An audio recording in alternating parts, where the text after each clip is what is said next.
Die Sisa Dukashi Stadion in Mtanzani, net buite Oos-London. Dis stil vandag hier. Maar in 2018 was hierdie die episentrum van 'n klein politieke aardbewing.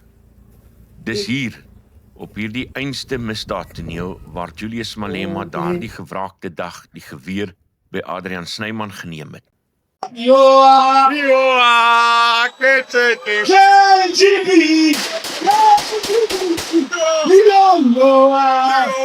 Sewe skote, een na die ander die lug ingevuur het.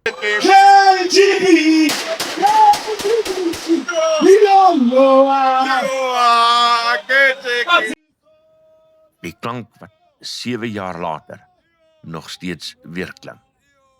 Mdantsane het daardie dag gebrul, die skare se reaksie was oorweldigend. 'n Daverende goedkeuring wat deur hierdie strate weergalm het.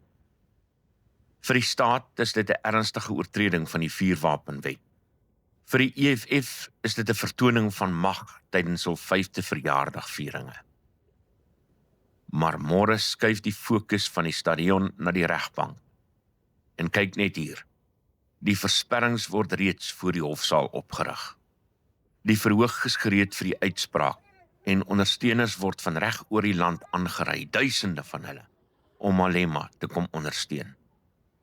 Môre gaan hierdie strate weer vol wees, maar die keer vir die finale hoofstuk in hierdie langgerekte sage.